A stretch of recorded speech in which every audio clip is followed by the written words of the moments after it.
Hello dear student, welcome back again. In this lecture, we are starting our new chapter number 3, data handling. Data handling के बारे में आप previous class में भी study कर चुके हैं स्टैंडर्ड 6 में, ओके।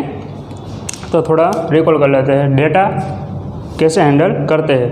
आपने स्टैंडर्ड 6 में क्या सीखा था कि उसको टेलीमार्क के द्वारा आपने रिप्रेजेंट किया था ऐसे, एंड पिक्टोग्राफ्स के द्वारा भी उसको ड्रॉ किया था, ओके।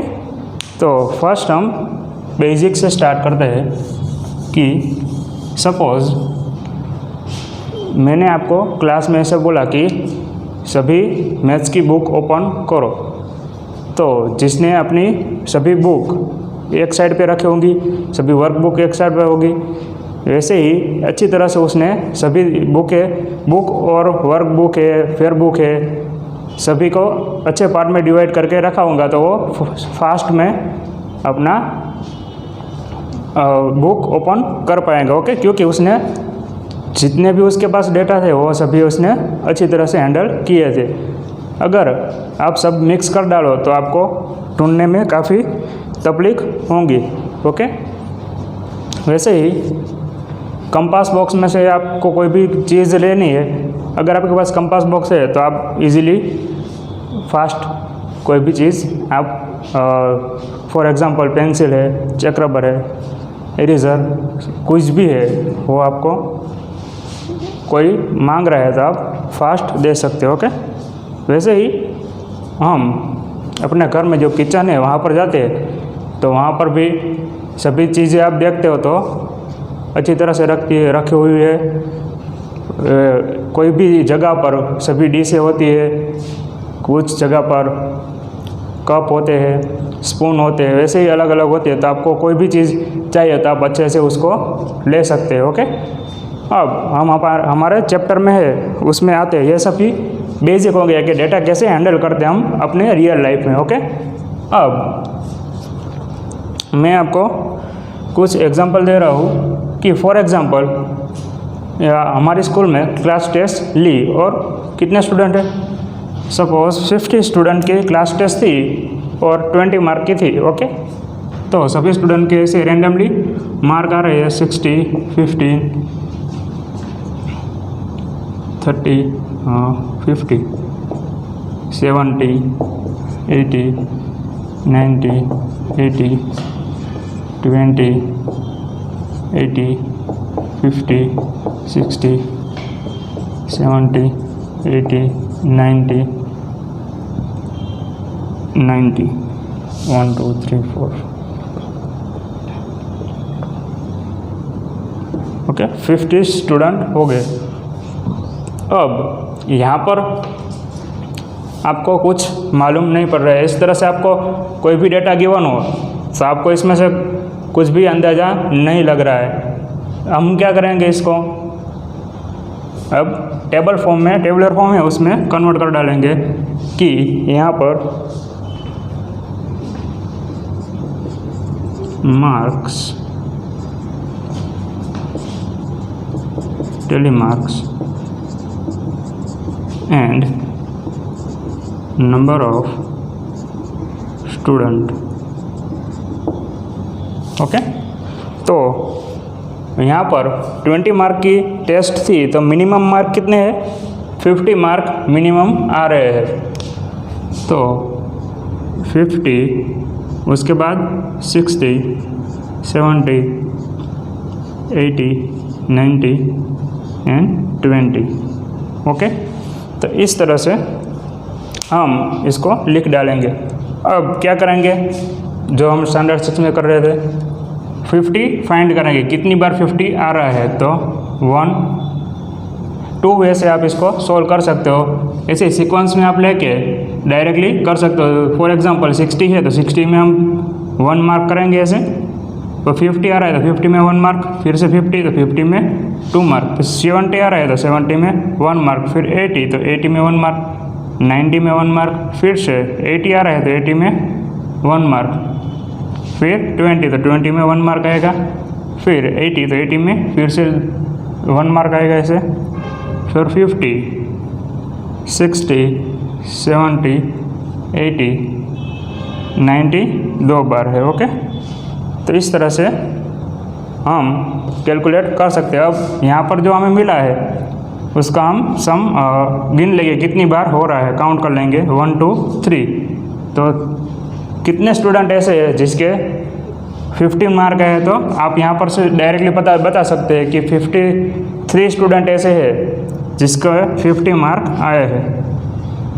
यहाँ पर 2, यहाँ पर भी 2, यहाँ पर 4, यहाँ पर 3 और यहाँ पर 1। ओके, अब हम क्या करेंगे, जो यहाँ पर हमें नंबर सभी नंबर मिले हैं उनको हम उनका सम निकालेंगे, तो हमें पता चलेगा इसका सम कितना आना चाहिए 15, क्योंकि स्टूडेंट कितने थे टोटल 15। अगर इसमें कुछ भी प्रॉब्लम आ रही है, एरर आ रही है आपको, तो समझ लेना कि आपका जो आंसर है ये गलत है। ओके, तो 3 + 2 यानी 5, 5 + 2 7, 7 + 4 11, 11 + 3 14, 14 + 1 यानी 15। तो इसका सम क्या मिल रहा है हमें 15। ओके, अब यहाँ पर देखो 80 है वो 4 स्टूडेंट है। अगर हम यहाँ पर 90 है, 90 को 80 में कन्वर्ट कर देते हैं। अगर ऐसा एक स्टूडेंट है जिसका 90 के बदले 80 मार्क है, तो हम यहाँ पर एक कम कर देंगे। अनदर एग्जाम्पल, तो अब यहाँ पर 5 मार्क करने पड़ेंगे, तो हम 1 2 3 4 और 5 ऐसे नहीं करेंगे। ओके, ये गलत हो जाएगा। तो क्या करेंगे, अगर 5 ऐसे आए तो 1 2 3 4 एंड 5 ऐसे क्रॉस लगाएंगे। ओके, तो यहाँ पर ये चेंज हो जाएगा। यहाँ पर क्या आएगा वो 5 एंड यहाँ पर 2। ओके, अब नेक्स्ट अगर इसके बाद 6 आ रहा है तो वो ऐसे ही स्टार्ट होगा 6 7 8 9 फिर से 10। Okay, 1 2 3 4 and 5, 1 2 3 4 5। इस तरह से सीक्वेंस में आगे बढ़ रहे हैं। ये आप स्टैंडर्ड 6 में भी स्टडी कर चुके हो। ओके, तो इसके बाद नेक्स्ट टॉपिक है, तो वो हम देखते हैं क्या है, रेंज। तो रेंज किसे कहते हैं,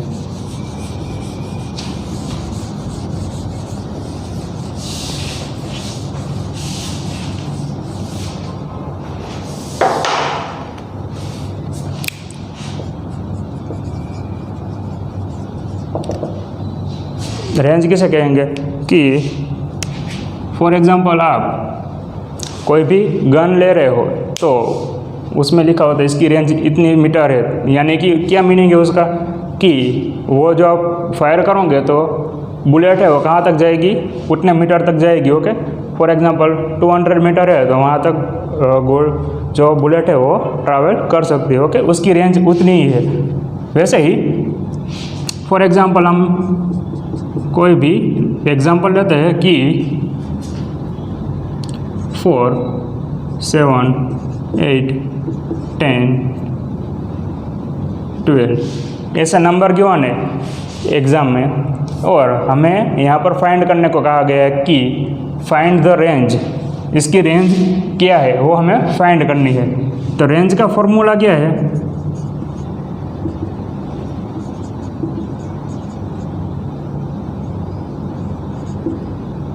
highest value minus lowest value. Okay, तो हम यहाँ से जो हमें नंबर गिवन है उसमें से हाईएस्ट वैल्यू फाइंड करेंगे। तो हाईएस्ट कौन है 12 एंड लोएस्ट कौन है, सबसे छोटा कौन है 4।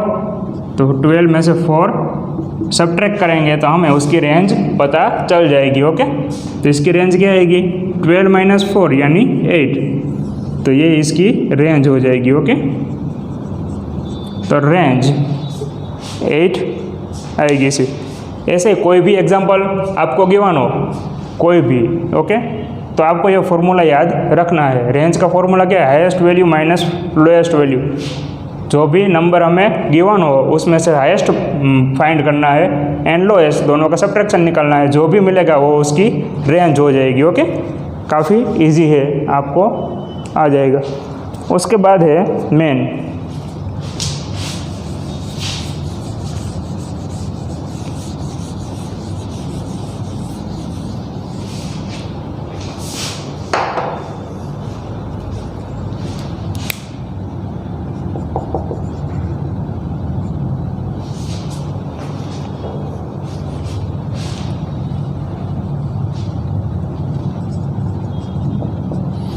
अब मेन किसे कहते हैं? फॉर एग्जांपल आप एवरेज भी इसे कह सकते हो, मेन का एवरेज भी आप कह सकते हो। ओके, तो मेन का फॉर्मूला क्या होता है?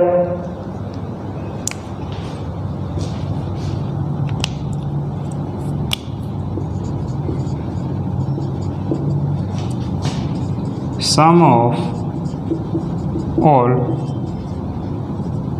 ऑब्जर्वेशन एंड डिनोमिनेटर में क्या आएगा? Number of all observation. Okay, sum of all observation and denominator में sum number of all observation.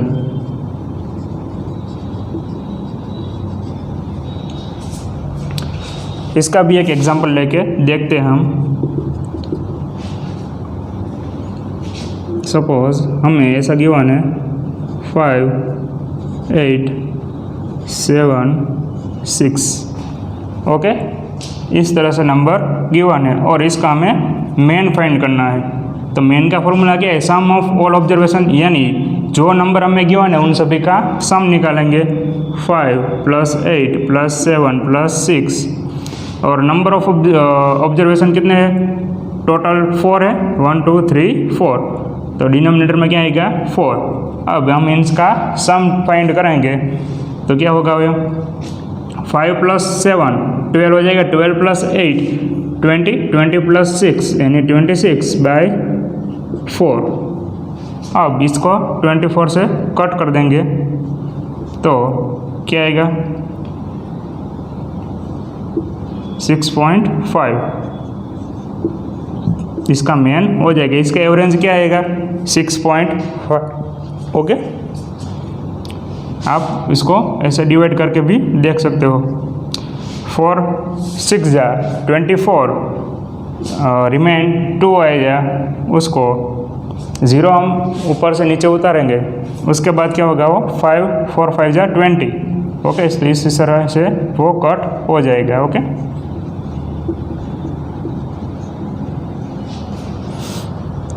तो इस तरह से मेन फाइंड करते हैं। यहाँ पर कुछ भी हमें गिवन हो तो हम उसका मेन फाइंड कर सकते हैं। फॉर एग्जांपल यहाँ पर आपके मार्क गिवन हो तो उसका मेन फाइंड करना हो तो टोटल मार्क कितने सब्जेक्ट थे वो और सभी सब्जेक्ट में कितने मार्क आए हैं उन सभी का सम फाइंड करेंगे।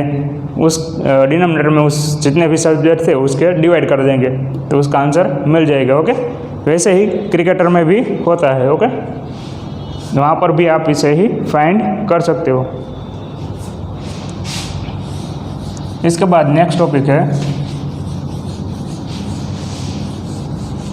मीडियन।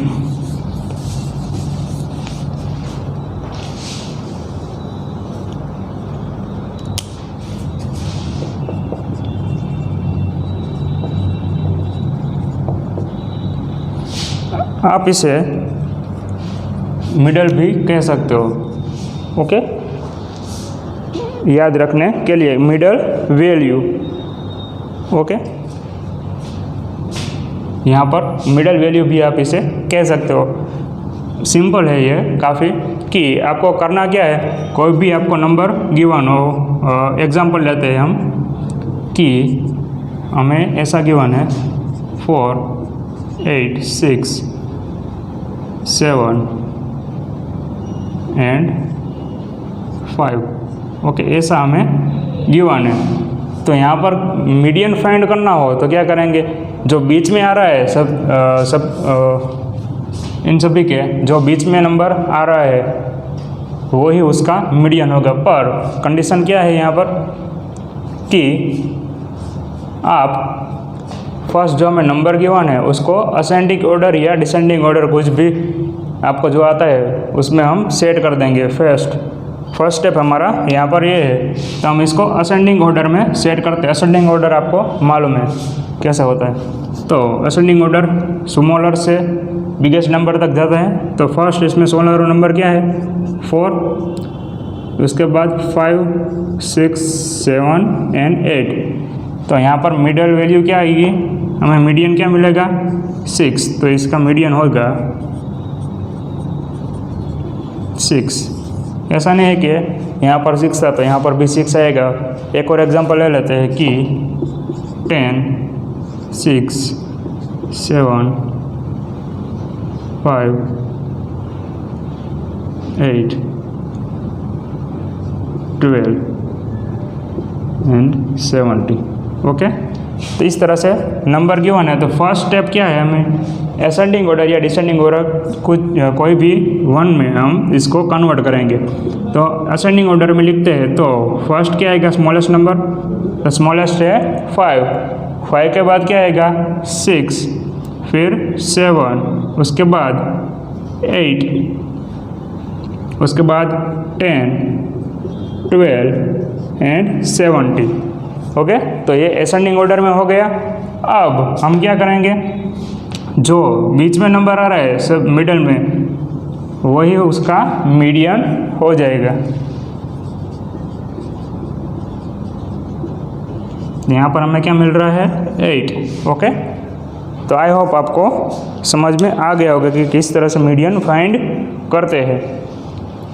अब इसके बाद नेक्स्ट टॉपिक है मोड। तो मोड भी काफ़ी इजीली आप फाइंड कर सकते हो।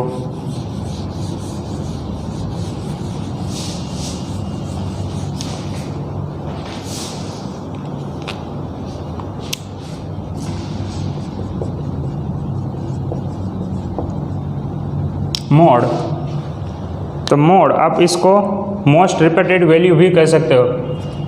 जो सबसे ज़्यादा बार रिपीट हो रहा है वो वैल्यू ही उसकी मोड होगी। तो आप इसको ऐसे भी याद रख सकते हो कि मोड किसे कहते हैं कि जिसकी सबसे ज़्यादा बार रिपीट वैल्यू हो रही है उसे हम मोड कहेंगे। ओके, फॉर एग्जांपल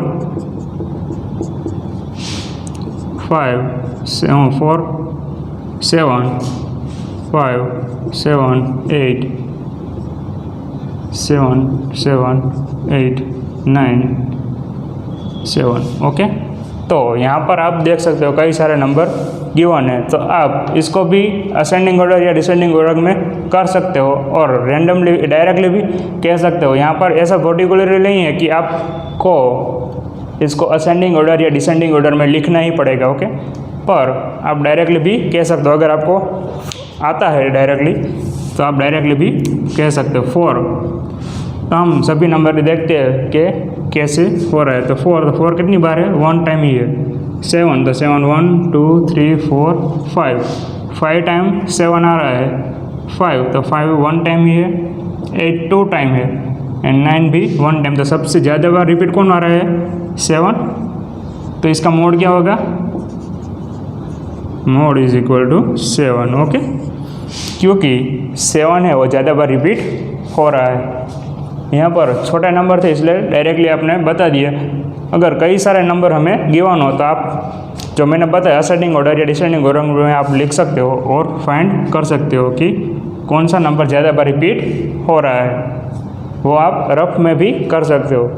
ऐसा पर्टिकुलरली नहीं है कि यहाँ पर आपको असेंडिंग ऑर्डर या डिसेंडिंग ऑर्डर में उसको लिखना ही पड़ेगा। ओके, तो यहाँ पर जो इसके मेन टॉपिक थे वो सभी क्लियर हो रहे हैं। इसके बाद नेक्स्ट टॉपिक है बार ग्राफ, जिसके बारे में भी आप स्टडी कर चुके हो। और डबल बार ग्राफ भी आपको इस स्टैंडर्ड में हम स्टडी करेंगे, पर उसके बारे में जब हम एक्सरसाइज सोल्व करेंगे तब ज़्यादा डीप में स्टडी करेंगे। और लास्ट टॉपिक उसका है प्रोबेबिलिटी, वो भी हम उसके बाद स्टडी करेंगे। ओके।